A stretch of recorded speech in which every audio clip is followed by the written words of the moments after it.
All right, everybody, we're here for another episode of Martial Praxis. I'm joined here by Headhunter Higgins. I'm sure he has a real name, but it's much more fun to say that. But he's a really awesome grappler, catch wrestling champion of the. They have a Snake Pit Championship, which, as far as I understand, is basically like the World Championships of catch wrestling, and and also really big proponent of collar and elbow, which is one of the things I brought him on to discuss here. So thanks so much for doing this. Really appreciate you taking the time to come on. Thanks for having me, bro. I saw your page and I knew we'd be able to nerd out together about different grappling styles, and I'm all about that. So thank you. Absolutely. Maybe you could kind of like as succinctly as possible give everybody a little bit of information about your training and your background and how you got to be such a beast on the mats. For sure. Well, I always like to say it started with being poor at baseball because my family was good at baseball and I just wasn't. And I was like a chunkier, aggressive kid, and I liked WWE. I was pretty strong. I just, I took more to that side of things. And my dad put me in wrestling when I was little. And for when I was little, it was kind of just something I did. It was fun, but of course, I thought like we were gonna jump off the top ropes and hit each other with chairs and shit like that. And like roughhousing came naturally, but once it was like, all right, try to get the points, like go for all this shit. I felt like I don't know, it was like goofy. It took me a while to really get good at it. Plus, as we got older, some of the kids in my weight classes were like already fucking man beasts in like seventh and eighth grade, and I got my ass whooped so much that I even Yeah. hated wrestling at a point.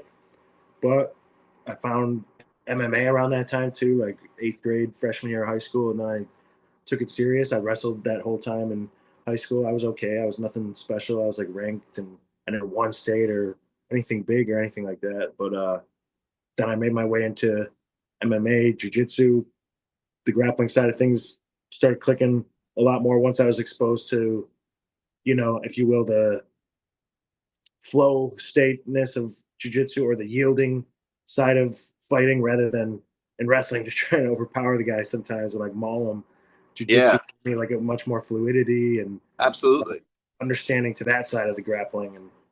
And Yeah, it's I funny think, you mentioned that. Like the like in the name of it, like even like the Jew, right? Like means like soft or yielding. So I just got off a whole like 3 week long bender of research into the like history of jujitsu and those concepts and stuff. So it's just funny that you bring that up. It's very true. Like in wrestling and most styles of grappling we see almost like around the world, right?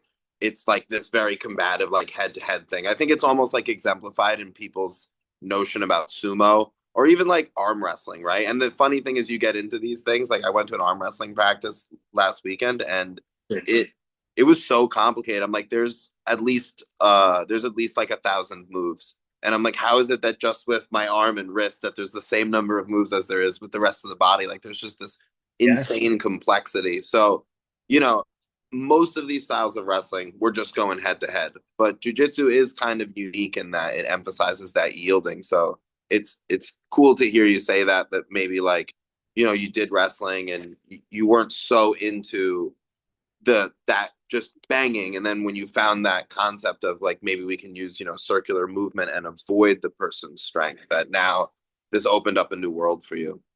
oh yeah, it was more like when I wrestled in high school then, and it's mentality too. You're a kid. Like I didn't understand like psychology or high level perform. I felt like a fucking dice roll. I would just go out there and try to overpower the guy like a meathead.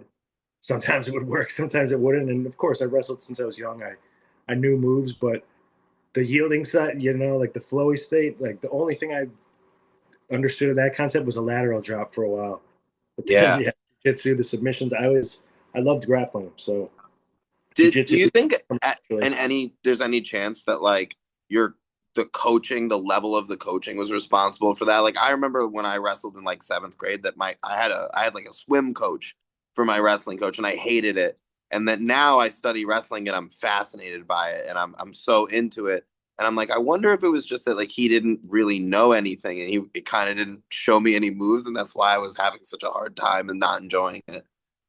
I think some of it was uncoordination, and I got heavy into lifting, and I feel like it took me a little bit to adapt to getting bigger and stronger when I was younger as well. Like I might have just been doing bodybuilding as well, which didn't always translate, and Yeah. just kind of growing into your adult frame Yep. might took me a little longer. I would say my coaches were good. I'm from Illinois, where Midwest wrestling is really tough, and there's a distinct style. But our Yeah. coaches were like older generation, so it was very kind of basic around here, just like heavy hand fighting, shots, sprawl, go behind, that Yeah. type of deal. And then to continue where I was going with after that, I wanted to do MMA. I'd always loved it. A lot of eye injuries kind of prevented me. I had one fight, I wrecked the guy on like my 20th birthday, I tapped him out quick.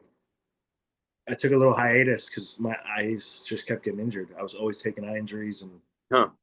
I was like, I don't care. I don't want to grapple. I already wrestled for long enough. After long enough, I was like, screw it. I'll give grappling a go. Let's see. No gi was kind of getting popular around that time, and went on a long run of jiu-jitsu tournaments. Getting some higher level matches, losing to the very best guys at the top, and beating people at the local tournaments, whatnot. No gi, but I remember getting and running into a lot of problems because I never had true academy Yeah. or come through the ranks. I just trained with like tougher MMA guys and like bounced around gyms and like taught at gyms. Yeah. The politics side, I'm sure it can be really No, it's lame, brutal. cultish, and clicky and stupid. No, it can And be really hard, like as a like more independent athlete, if you're not somebody who's like golden boy and you haven't 100%. kind of like sold yourself out to a particular person, it can be like really, really hard to put together the right type of training to compete with those top teams. It's not, I wouldn't say that it's impossible, but you have to get kind of creative with what you're doing. Definitely. And I would even get like blacklisted. People were like ratting out like this guy doesn't have a belt. I beat like the black belts and the brown belts they would give me on these no gi like super fight cards, and people within my own community would be like, Higgins doesn't even have a belt. Like he's never even had one. Why are you like? So then they could accuse me of like lying about my belt, and like I'm like I never Yeah. did. You guys gave me the opponents. I'm not lying about anything. I don't have a rank. But then you know. With my frustration growing over all that, I had stopped competing for a little bit, and I was ready to like go back to MMA at a point. All my eyes are healed. MMA things have always redirected me away from MMA, but I never learned my lesson. Torn bicep. World shuts down from a pandemic. The card gets canceled more than once. So things were kind of steering me away from MMA once I got sick of jiu-jitsu. And I always kind of maintained my wrestling roots. My grappling was always wrestling heavy. I always taught my students wrestling. We talked a little off air about the backhold wrestling, and then we'll get into the collar and elbow when that story arc hits. But I'd always loved the catch wrestling as well. It's pretty you know hard to come by. The only people that you would ever really find would be Josh Barnett, and he was flying that flag, and he was in the UFC and whatnot. Eric Paulson, and there wouldn't be any tournaments. That's for sure. There wouldn't be any coaches I could go to learn it, and it was almost like a McDojo gimmicky in a way, like because all the people you would see claiming to do it, they don't compete. They're whatever. Half the time, it's like a potbelly guy doing a ridiculous pro wrestling looking move in a demo, and you're like, what the fuck is No, this? 100%. No, it did, it kind of it looks sketchy sometimes on the surface, I mean, when you look deeper into it and you look at the history and you realize like, okay, these guys were really going at it, and a lot of these moves have real there's something really to it. It's interesting. One thing I'll say about grappling that's kind of odd is that if you train without resistance, if you just like kind of walk through things, you might find some simple things that you'll think will work. But then when you go to actually grapple, sometimes something much more complicated is more effective. And you'd never think that until you actually wrestle the person. So, sometimes you look at these catch moves, you go, well, man, that's really obscure and out there. But it actually works pretty well if you can, if you have the grappling skill and prowess to put it into the live training.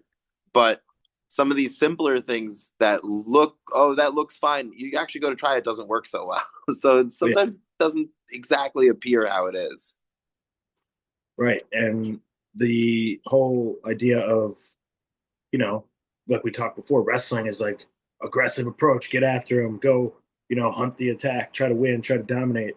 The catch wrestling that was presented, at least or marketed over however long, where it was kind of barely surviving, was jujitsu's the gentle art, then catch is like the brutal art or the Yeah. violent art.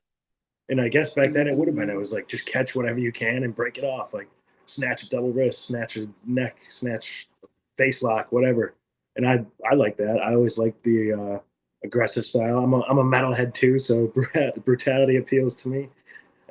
So it was something I was always interested in and liked and drew influence from, whether it was like just studying different styles of grappling, nerding out, catch being one of them.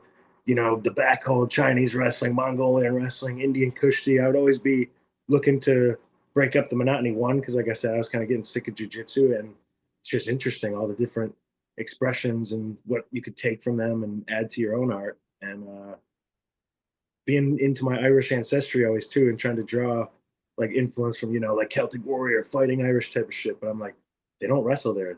Their MMA fighters stink on the ground, at least back then for sure. Uh, they're not known for wrestling. They even break up street fights when people start clinching. I'm like, all right, it just wasn't really a thing. That's kind of weird. You would assume that it would have been, and like I had like a subconscious or like some sort of knowing that it was a thing. I just fucking felt it, especially if the backhold wrestling was a thing, and I didn't know what. And eventually I learned that there was Irish wrestling style, and that was collar and elbow. A bunch of Irish dudes were doing the catch wrestling back then around then. Like it was just one of the premier grappling styles. So everywhere in the world that people wrestled, they were had been dabbling with like carnival wrestling and catch stuff. But collar and elbow specifically was the native style to Ireland. It was known all over the world too, either just as the Irish style of wrestling or collar and elbow. It's a jacket wrestling, and it's in the name. You grab the collar, you grab the elbow. You can't let go of your grips. It's just trips, throws. Whoever hits the ground first loses, and if you let go, it's just like being taken down. So it's pretty straightforward and Can you simple. win by breaking the other person's grip? Like, is that a strategy that people will try to pop your grip off as a way to make You you lose it? can, Is it and that's considered cheap? I would say it's not the most favorable. It's just almost like guard pulling in a way. Most people Yeah, wouldn't yeah, yeah. appreciate it, but if it gets the job done, then hey, I hadn't found really a super reliable way of doing that. But one of my students who has won quite a few of the little competitions we've done, he's found a pretty reliable way to get me. That's the only way he can get me. He can't really get me down, but he can make me let go. He goes to like we get in like a side by side, and he takes the hand that I'm holding his sleeve with, and he shoves it away super hard. He's a strong ass guy. He's like a power lifter too, and And it like he's rotates the wrist. yeah, he gets me. He gets my hand in a very weak position and strips my grip without letting go of his. So they're made. Those tactics may evolve now as collar and elbow is getting popular because the It's first a couple it's a years I was at it, no one dishonorable way to win. yeah, exactly. It wouldn't be the primary strategy. What really seems to be the meta from now dabbling in it a couple of years, like no one really cared at first. It was me and like one coach in Ireland, my friend Nathan, and a couple other random groups dabbling with it. But from what I've seen of other groups doing it, hosting the competitions, exposing all types of athletes to it firsthand, and from like the little illustrations or stories that we have of Collar and elbow, because mind you, it died out in Ireland and in America, wherever it was practiced in like the late 1800s, early 1900s. By the time like, I don't know, I'd say like by like 1910, 1915, there was no one doing it anymore. So pretty much no one alive today would have been around to see it firsthand. But what I would say the primary, like, defining feature would be like quick combos of foot sweeps. Obviously, stuff you would see in judo, but without stripping grips or getting favorable Yeah. from a 50-50. Lots of slick little misdirections, and there was always, the classic martial arts trope of the smaller, skilled guy being able to beat the bigger guys, and it was considered like a scientific or like gentlemanly style of fighting because it was like we also talked about, I think before we were starting, the more simplified thing or a game becomes, the more complex it also becomes. Like Yeah. arm wrestling or boxing per se, like it becomes more limited, but the depth of like that restricted rule set you're fighting in is so much more intricate. It's really weird. It's almost like a math thing because it's like there's an infinite number of numbers between, say, like 0 and 1, but then there's also like an infinite number of numbers overall. So you have these like almost like multiple zones of infinity. So it's like if we just bring it into the arm wrestling, right, where it's just the wrist, that becomes like there's an infinite number of possibilities to win. But within the wrist and the arm, you have that infinite, but then you go to the whole body and there's like all of these joints and it's still just infinite. So it's no matter what section of combat no matter how thin you slice it, you always end up with like an infinite number of options, which is overwhelming mentally. So it pretty much it all ends up being the same complexity. But it's really cool with the collar and elbow. One thing that I'm pretty interested about it is that you have to keep your hips in, right? Like you have to kind of have this upright posture. And I really like that as an idea, but one question I have about it is like how do they enforce that? Like what happens if you're just like a jerk and you keep your hips back? So I guess you could go with penalties and disqualifications. There's stories, and this is borrowed from wives' tales or whatever, and but there is Cornish wrestling. I'm sure you're aware of that. That's in Cornwall, which is a little corner of England. It's a Celtic place as well, and they have a jacket wrestling style. It's like sister style of collar and elbow for sure that never fully died out. And the term stickler, like you heard that, like, oh, this guy's a stickler for the rules, like he's harsh. That's because in Cornish wrestling there was a ref and he had a stick, and he would like hit the wrestlers sometimes, although there is no rule against I the was hunch. just thinking this Cornish, is so funny. I was yeah, thinking in my head, I'm like, you know what we should do is get little thin switches, and if they stick yeah, their butt out, somebody in the crowd should just whip no, them on the butt. that's legit. So the stickler in Cornish wrestling, it wasn't necessarily to enforce the punching rule because that's not a rule in that one. They can grip freely in Cornish wrestling, and they could take whatever posture. They just can't grab legs. So it's more like collar and elbow without the fixed grips or Yep. the posture rule. That's But it, almost the same rules as Chinese wrestling, except in Chinese wrestling you are allowed to grab legs, but like you have the no fixed grip, but you can't touch the floor, right? Is the kind of the idea.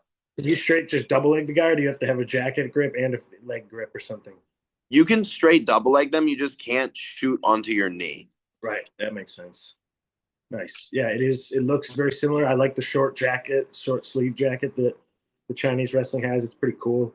It makes the throws, I think the grip fighting's a little cooler when they can't get to your wrist, your sleeve. Like judo's cool. Everybody, pays homage to judo and respects it as an art, which it is a badass art. But at a very high level, it can be unfun to watch though too, because there's so much grip stripping and grip negating that like they don't even really get Yes. a great throw, and then it's like what even happened? Like so it's Well, society. I also think that the Yeah, rules in judo are over constrained. You know, yeah. they've added layer over layer over layer of rules, and there's many restrictions on the gripping. They've actually reduced it a little bit recently because it had gotten so bad, but I think that they've over constrained it in an attempt to make sure it looks a certain way, and that's really it's reduced its effectiveness overall as a martial art. I think that's the struggle is that you make these things into a sport, right? And by making it into a sport, you create this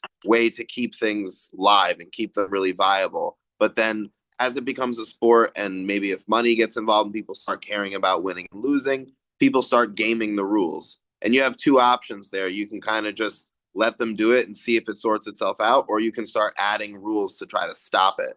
And I Right. think that in the case of judo, their response was like, let's add rules. We got to get rid of leg grabs. We got to get rid of wrestlers. People are doing crazy grips from other styles. We got to get rid of that. So they keep adding rules, and it becomes too complicated, and the whole thing kind of becomes a mess. And it becomes less viable for fighting, right? It becomes less useful. So I think the simpler rule sets are also easier to judge. They're more fair. It makes for a better sport. It's better for spectators and it's better for athletes. That's kind of like where I stand on that. It's my thinking.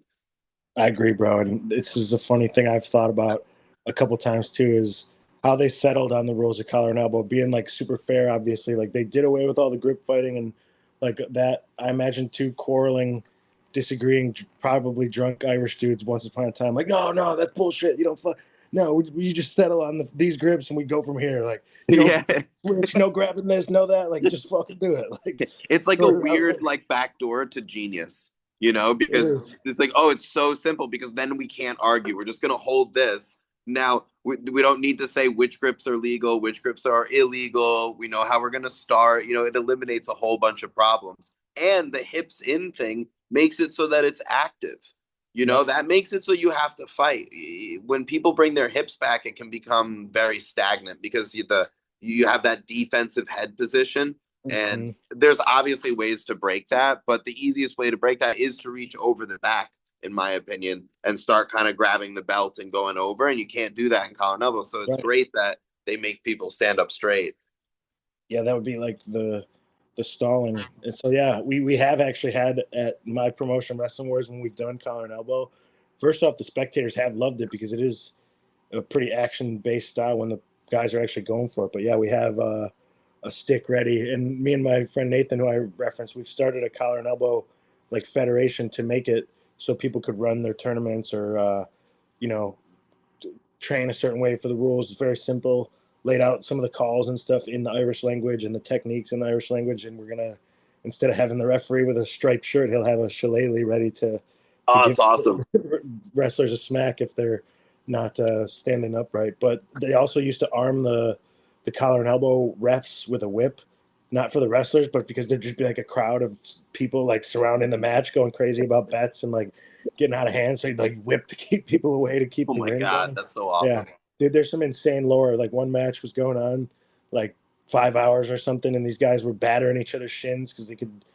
Apparently, sometimes they'd be wearing like the farm shoes with like nails in them still too, and they'd be kicking each other's shins and trying to trip each other wearing nail shoes. And this guy's wife came out with a boiling thing of water to threatening to throw it on them if they didn't stop and call it Oh my wild stuff. God. Yeah, I know. There's, you were talking about it earlier, and I meant to touch on it, but there's also something really cool about kind of having that alignment between like where you're from, like culturally or ethnically, and then participating in an art that's from that. And I think there's something kind of cool and powerful about that. So I think it's really special that you're doing this stuff with the federation and the rules and kind of getting this sport out there for people who fit into that group and want to connect that way, but also just for everybody, because I think we kind of agree in a sense, and I mean, I hope we agree. We haven't spoken about it yet, so I'm assuming, but that grapplers benefit from doing a variety of styles. That by playing under a variety of rule sets, you don't even really have to train under that many rule sets, in my opinion. But by competing and playing under them, that you really develop as a grappler. You learn how to solve different problems and different tasks, and you develop new skills. And it's something that I kind of want for my students. Yeah, man. There's no real end to grappling. Like it would take more than one lifetime to get good at every single aspect of it. But like when you've done it for long enough and gotten pretty good, and you've gone in and rolled jujitsu every day. You've gone in and you've hit your single legs and whatever for sometimes up to 20 years and shit. In my case and whoever's like case, I was getting very sick of jujitsu. Like I said, I was going back to my wrestling roots as well. I had started training with more wrestlers. I After I tore my biceps and came back, I did some like beach wrestling, folk style wrestling tournaments for the first time in many years. And then when I had planned, I'd already been doing the collar and elbow, but I would just make my students do it, hold the occasional little seminar or event, and train amongst. I did like demos for like local Irish community center because I want it to be a thing within grappling for my students, for anyone who's a grappling wrestling nerd to experience a different thing, but also like you said, I wanted to that's an aspect of my culture I was be proud of. Like everyone else, if they knew that there was once a wrestling style from Ireland, that's pretty badass. Like especially the Yeah, grapplers who are already into that. So I was all in on trying to get that back. And when I had planned to go to Ireland just for the fuck of it, I used to even like, it was like a daydream for me a long time ago. Like, they love MMA now because of Conor McGregor and shit. Like they're great at fighting, but like they don't have access to wrestling. Maybe one day I could go teach wrestling there. So I, went and planned a trip for myself, and I was going to message some gyms, see if they wanted me to teach there maybe. But I was, a solid grappler. I didn't have any big wins or nothing to my name, but fuck it, I could go maybe see if some gyms want to host me and just yeah, go on vacation. I'd never been there. I always wanted to. But what turned out is once I'd already booked that trip, my little pilgrimage was the Snake Pit tournament in England, just right across the fucking pond, was going on while I was already there, the World Championships. I had been doing catch wrestling with my students. Like I'd already started my Wrestling Wars League. We did a collar and elbow event, and then it was catch wrestling. So it was just like, fuck it, this is perfect. I can get that big win in my name. I can go do my little like pilgrimage in my homeland and teach whatever. It worked out. It set me on a fucking massive quest, if you will, and it's awesome. elevating what I'm doing. I was trying to like represent in that too, because more and more I've looked into it. There's a Irish aspect to catch wrestling too. It's mostly known from England and then making its way to Japan and even the U.S., but it was right over there too. So through catch wrestling and collar and elbow wrestling, it's allowing me to help restore that aspect of the culture, helping me connect with it. I'm going back to Ireland in a week. I'm going to do the ADCC out there. Never gotten to compete in Ireland. I've hung out there, taught there a whole bunch, and then competed in England, but I've never competed in Ireland yet. So I'm Ah, definitely cool. looking forward to that. That's awesome. Good luck. I am Thank you, man. looking And I'm forward going to to try seeing and that. I'm foot sure you're sweep gonna all of kill them in their native style and put collar and elbow on blast. it. So one thing I want to ask you about too is like with your students and your own training. I mean, obviously you go in, you win the snake pit tournament. You know what you're doing with the catch stuff. So I'm curious, like what's your approach to training with catch? Like you're showing a lot of techniques, you're doing a lot of live rounds, you're doing situationals. How do you kind of, break that down for people and do your own training as well? So I had trained at a wrestling gym for a bit with some friends, and my friend owned the gym. That gym had since gone under, and we've had a falling out. So I don't have any 100% straight wrestling practice anymore. That was like a folk style wrestling gym and like a freestyle wrestling gym, but I would do my collar and elbow out of there. I would teach catch wrestling there, and we would just add catch wrestling in, and have classes with my students. And then when I would teach at a jiu-jitsu gym, or at the time I was teaching at a UFC gym, I would incorporate it into our jiu-jitsu, like always doing takedowns and Yeah, turtle. Some of my guys were going to be competing in the events I was hosting. We would just do our rounds and catch. But after that gym had closed and getting ready for some of these other catch tournaments on my own, I now teach at a gym called Lions Den Jiu-Jitsu, and it's we're jiu-jitsu gym. We mostly no gi, and I wouldn't have much wrestling around, so I would just have to adapt it in my head while we're yeah, rolling. Don't go to your back. Like play like this yes, is a catch match. Go for your cradles. Pretend like each time I put them on their back, it's a pin, and yep, just scramble in a manner that mimics catch. So I just kind of had to treat it as grappling overall and get ready. But I would say, since I've always been grappling, you could say that my style was a bit catch-ish, just because I had the wrestling background. I yep. learned like talk the yielding and the flowy side of jiu-jitsu, and then kind of circled back to my roots. Catch wrestling is like a perfect fusion of wrestling and jiu-jitsu, and it's a cool vehicle, like I said, to kind of promote the Irish style of wrestling as well. And with the collar and elbow, I never was a big gi guy myself. I've always kind of disliked the ground game with the gi, and never Yeah. having a true coach or academy, it wasn't something I did. So after I had my injuries and my burnout with jiu-jitsu and whatnot, collar and elbow was very refreshing for me personally to kind of explore a whole new world of jiu-jitsu with the fixed grips, the jacket, the trips. And since then, I will say my foot sweeps have gotten so much better over the years versus just trying to kick guys' ankles and why Yeah. isn't it working? You get much more sensitivity. So I would say a blend of ADHD and boredom and nerdiness has influenced my grappling more than anything, with switching around the styles and stuff. But when I teach, it's definitely heavy turtle scrambling and just opportunistic submissions from everywhere. So, it's interesting with the catch rules with the pin, I did a few catch tournaments with like Shoot Pro Wrestling with Jake Hell Shannon yeah, and it's awesome. like when I was going against other jujitsu guys, I was able to do really well. And this was before I really, went deep into the stand up and top game. Like I was more of a guard guy, more of a leg locker. But when I fought against guys who had a solid jujitsu but also really good wrestling background, man, I really struggled against the pin. Like it was just so hard to play guard. I'd play like half guard and like have to keep one shoulder off the mat the whole time. So I found that to be really tough. So I think I have a feeling that time you spent where you were doing the actual like freestyle folk style wrestling training with guys who are aware of the pin probably really helped you, because there is a difference when people are actively like, because you get against a freestyle folk style wrestler in a catch wrestling match, they're trying to pin you. It's an easy Oh way to yeah, win. It's only a 3 second pin. In judo, you got to pin the guy for like 25 minutes before you win. That's different. They're gonna get out. But in this, it's like 3 seconds is quick. dude, at the snake pit, they don't even count to three. There's just like boom, immediate. Oh And man, like really? it has me scared to do like moves that I love. Like I love the lateral drop. I like suicide throws. I like rolling for submissions. When I Yeah, would be getting ready for that fucking tournament, dude, I wouldn't even let my back come near the mat. Like I would be yeah. hesitant to even go for anything. It was unfortunate. I love the people who run that tournament, like the Snake Pit. They've always been real cool to me. The refereeing though has been very suspect at times. Like there was a guy this year who was dominating, and he was facing one of my friends too. My friend will even tell you he got fucked up. He was getting wrecked the whole match. This guy was kicking his ass. He's from Netherlands. His name's Joris. He was a beast, and he was training super hard for it. Like he was doing everything he needed to do. And then he went for an armbar at the end just for style points. It was about to go to the ref's decision, which he would have clearly won. He was dogging him the whole time.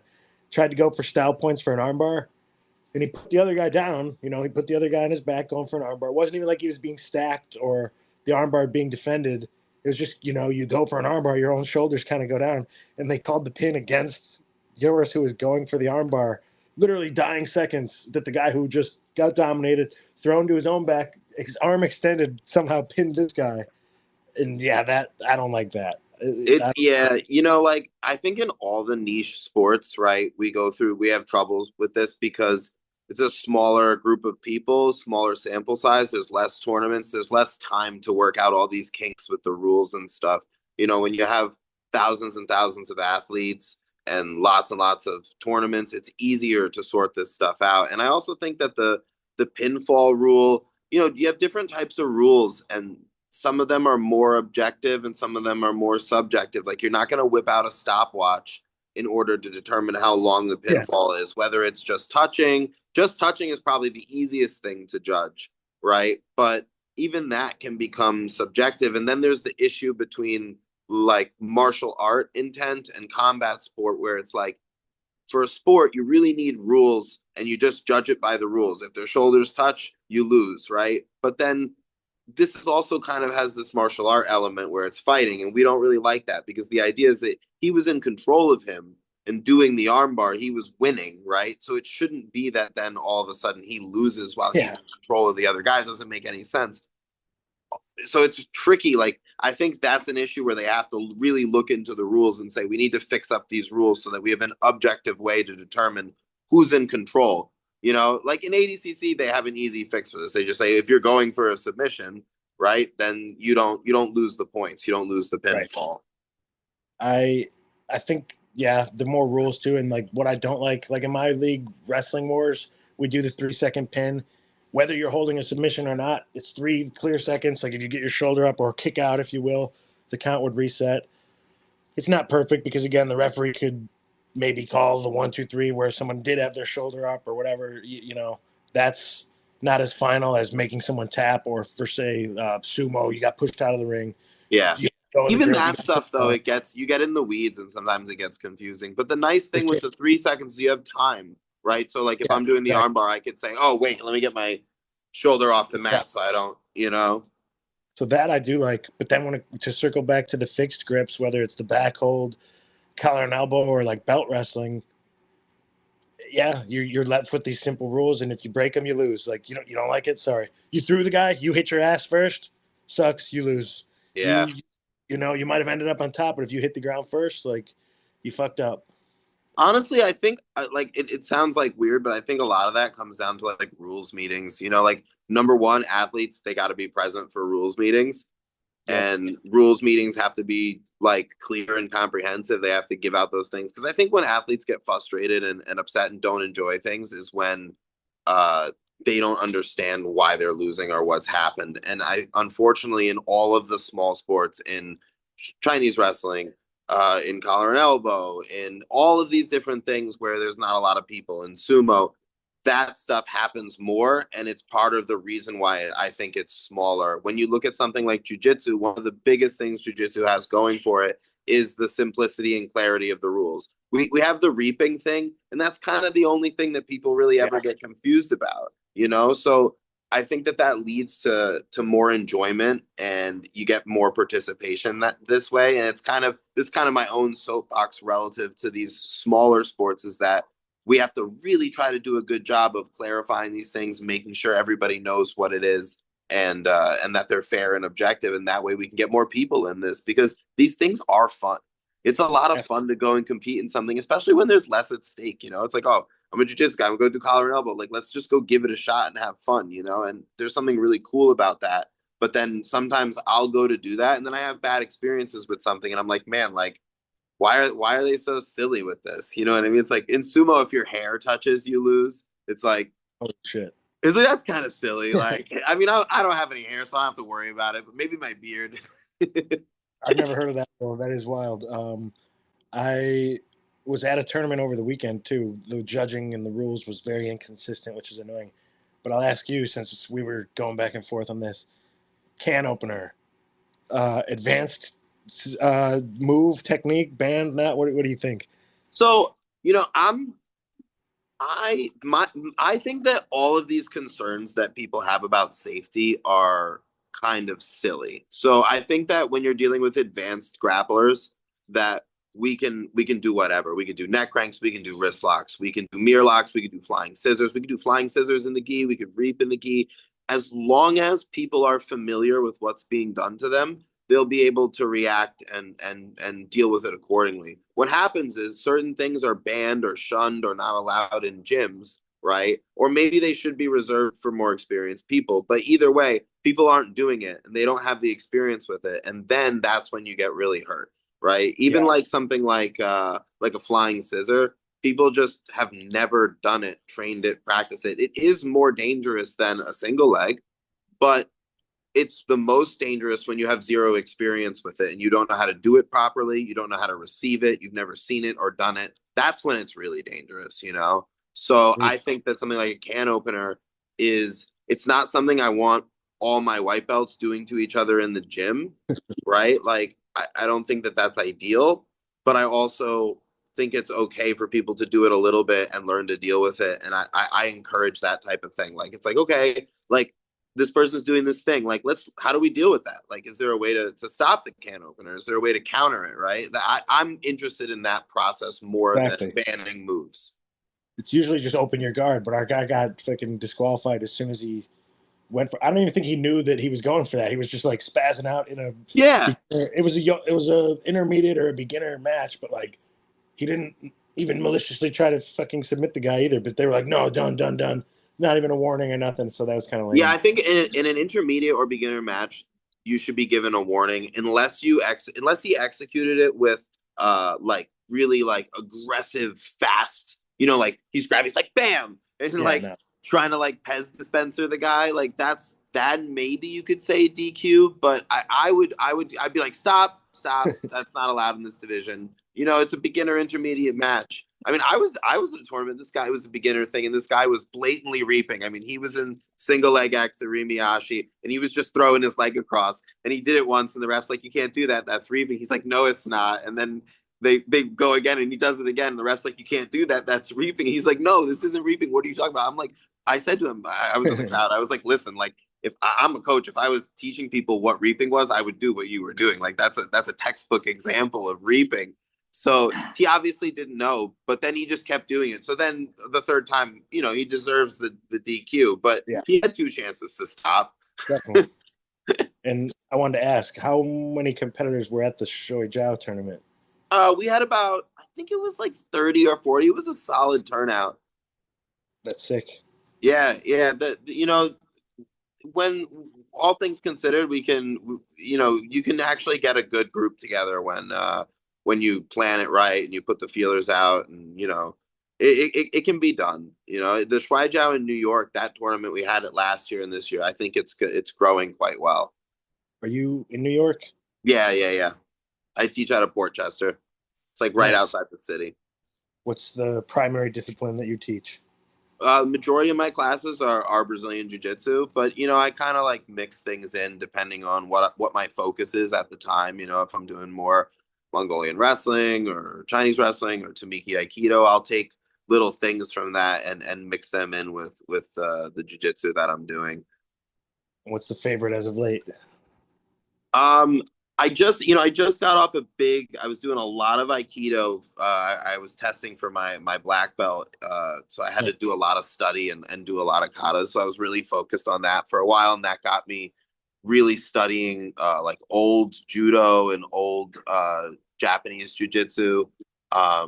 So kind of coming out of that right now. I think I'm gonna spend some time focusing on Mongolian wrestling. I the jacket is really thick and the grips are pretty universal. And I'm thinking that it wasn't just my idea; it kind of happened in conversation with my one of my coaches. He lives in Mongolia and trains Mongolian wrestling there. And we were saying like this is a kind of universal style, and that if I focus on it and try to go deeper into it, that I can just train one thing and then still compete in lots of things rather than kind of trying to learn all of these different things at once, which is what I've been trying to do, and it hasn't really been working. It's weird. Like I went through this little phase where I got worse because I like started to pick up too many components of too many things, and I want to kind of simplify what I'm doing and just say, all right, you know what, I'm going to do jujitsu and Mongolian wrestling, and I'm going to use that to do everything else. That's sick. Yeah, I've felt like that at times too, like where I wasn't progressing in one area because I was not really sure what I was trying to focus on, and Yeah, yeah, it's hard got because my all these wheels styles. Oh, turning. sorry, go ahead. I was gonna say you got my wheels turning in my head, like, how do I hybridize catch and collar into jujitsu tournaments? We'll find out next weekend, I guess. Super cool. Yeah, man, it's so fascinating. And then I guess the other thing I was kind of curious about on your end is like for the collar and elbow, what does the training look like for that? And do you like? It seems like you're pretty well versed in the history and the lore and stuff. Do you like use like historical like sources and references to try to find that stuff to like kind of learn how people used to play it? And incorporate that into your teaching at all, or is it more just kind of like let's get in this rule set and see how we can win? Majority was hands on, and then studying, of course, Shoy Jiao, Mongolian wrestling, judo, anything where sambo, where they have a jacket on and they're tripping and throwing. I would take any clips where I seen dudes gripping with a collar and elbow, any, Ashiwaza, heavy feet techniques, and I drew influence from that. Went and did it hands on, tried to do it in no-gi, whatever. And there's very limited, like, there's honestly probably only like a dozen or so images, whether it was like the couple photographs that existed of it or like some newspaper or book illustrations or something like that, even like a couple like poems or stuff like that. And then there's probably again maybe like a dozen or so like prominent from the US, like play by plays of like a newscaster or something describing a couple of matches. Wow. Other than that, there's no like technique manuals or like passed down lineages of it because it fell out of practice and it was more done like recreationally, more like pickup soccer, like a pickup football. Like you just do Yeah, it with totally. your Yeah, family like or we don't something. have records of people playing pickup basketball. Exactly. Exactly. Do you think That there's was a more how it's chance that done. there's? Oh, sorry. Very Do good. you think there's a chance there's any like more stuff in Ireland? Like, sometimes with these things, like with ninjutsu, for example, what we have in the West, there's nothing, right? But I know a guy in Japan and he's doing translations and there's a lot of stuff there. Like people think there's nothing to it, but there actually is plenty of texts just not in English, Do you think there's a chance there's more over there that's just hasn't been found and we don't have access to, or you think it's just like Could the like you said about it being pickup, like there just isn't a record. Yeah, actually most of it was dug up through that by the dude. His name's Ruan McFadden. He had a podcast. That's how I found out about it. He had a podcast where he was talking about like folk styles and stuff from around the world. And he's Irish. He's from Ireland. He's an anthropologist, so like studying like people's cultures and stuff is like his forte. So he actually went through like the Ireland folklore library for like a couple years. Because, dude, I told you I'd been looking for that type of shit. Like what I'd be nerding out about, either just the Celtic history in general or different wrestling and grappling styles. And I never came across anything of it other than like, the sister styles, Cornish wrestling, Yeah. backhold wrestling. But he pulled it through like old, folklore tales. And The at some backhold is point, Scottish, correct? yeah, they do Okay. it in a couple places. Like there's somewhere in like Spain, I think that they do it as well, or Italy is Like that style's popped up all over. But yeah, the Scottish backhold, and then there was the Cornish. You had the catch. That's why I was always like, dude, there had to be something. Ireland being like right here and like crossing over so much culture with those areas, it would only make sense. But yeah, most of it came through a folklore archive because some I can't remember when it was. It was probably like early 1900s or maybe even as late as like the 50s or 60s that they sent the Irish schools sent children out to like ask their elders, ask their neighbors, ask the librarians, like go ask everybody about old like sports tales, old historic tales, Wow. and like some of that was collar and elbow, and it was like preserved in like a folklore archive. Like, oh, when this priest had this match with this champion, or this guy came from this county to face this guy, and he won on this day via tripping his leg out in 2 minutes and shit like that. So cool. I mean, that's fascinating. I'm glad I asked. That's so interesting. So like It's so pretty what we cool, but have not a actually lot. came from this anthropologist over there who dug all Yeah. this stuff up. Wow. That's And super even him, interesting. he said, I've been to Ireland countless times now. I've talked with the best grapplers in Ireland. I've talked to history nerds in Ireland, and basically no one would have ever even heard of it or knew of it. Even now, still that it's like gaining popularity and it's getting a lot more interest, people still don't really know that it was a thing. Or here, where like I struggle sometimes to get it with some of these Irish cultural centers or something like it's totally another discussion to begin with. But I think some of them think that it's not like authentic or something because Yeah, they've I mean, never, they're you like, have this issue too with like pancration, right? Like it's Greek, it's a Greek martial art, but it's been revived. So people think that because it died out and it's been revived, that somehow that makes it not authentic. But yeah, a lot of times these things are more authentic. Like if people had been practicing it this whole time, it probably would have changed a whole lot. But because we're going back to the original sources, a lot of times things that are revived actually end up being like more fundamentalist and authentic than things that have been a lived tradition and allowed to kind of evolve and deviate and even degenerate sometimes over time. So it's kind of a weird catch 22. And the funniest thing is if the revival is really successful in like 100 years, people won't even know about it. People will I know. forget. They'll be like, oh, Yep. no, it's this old. Like they're doing that. They've been doing that with Shuaijiao forever. They go, oh, Shuaijiao's 3,000 years ago. It's like, yeah, the horn butting from 3,000 years ago with the antlers on their head, that's not the same thing we're doing now at all.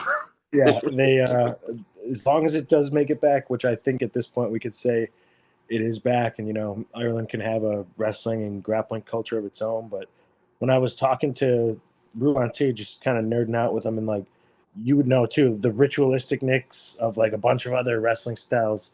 The sumo has their whole thing, and like the Kushti wrestlers have their own thing. Yes. Mongolian dudes do this dance and shit. I was like, Yep. what do you think as we're reconstructing it? If there would have been like some sort of I don't know, way to pay homage to the ancestry or the culture or the this or whatever at the time. He's like, I thought about that too, but he's like, the height, when this sport was at its height and when it was practiced, there was absolutely no like woo woo ritualistic like thing to Irish culture. It's literally just a handshake. Let's go, best man win. He's like, that itself lends itself to like how the culture would have been at that time and like Sometimes that's cool. how they I would have, sometimes love yeah, that humanistic element rather than making it about the gods and the spirits. It's like, no, like we're two men, we're gonna wrestle, let's shake hands and be honorable, you know? yeah. And as you said, like, how would we kind of like picture the way that it would look or the spirit that it would be performed in? And you kind of look at other Irish sports or even like Irish dance and stuff. It's like Yeah, pretty quick and like elegant and agile, and that was what it was prized for being like a very agile and well thought out tactical game. And my friend who is a actor and like a stage performer and stuff. He did ballet as part of his like curriculum, and when he does collar and elbow, he moves so gracefully and like well, and it really I'm like I want to do ballet. Like if it'll yeah, make me like move more fluidly like this and get these like foot sweep going better, I would fucking be all about it. So like absolutely. some slick movements like that. I feel like collar and elbow done at its best would be yeah very graceful and like slick. A quick foot sweep, effortless would be like the defining way of doing Absolutely. in It's its funny. proper. I follow a few Irish dancers on Instagram and it's like it's crazy what they can do. I'm Nuts. like, this Yeah. is It's insane, you so know? goofy So the looking, but athleticism of cool. dancers is just off the charts. That honestly that could be a whole nother podcast I should do. But this has been phenomenal. Thank you so much for coming on and doing this. We got to wrap up because I'm running a little short on time, but I just wanted to say thank you, and really love the work that you're doing. I'm looking forward to coming and competing in the tournament this summer. Do you know the date of that, so we can just tell everybody? I know there's a big. It's going to be collar and elbow and back hold, right? Yep. Yep. There may be some sort of. I know we're probably not going to have it as a competition, but there's going to also be stick fighting, and I'm trying to, like I said, push the Irishness of catch wrestling. So we might have a little something for that. But 100%, Cool. June 13th, there'll be collar and elbow and back hold wrestling. So between the two, there will be a champion as well of the both styles. You can win your weight class, and you can win the absolutes.